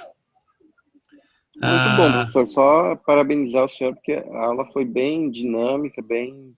Obrigado. Foi 2 horas que passaram bem rápido, assim, e acho que a dinâmica que o senhor impôs foi bem bacana. Obrigado. Bom, apesar do meu áudio ficar aberto às vezes, né?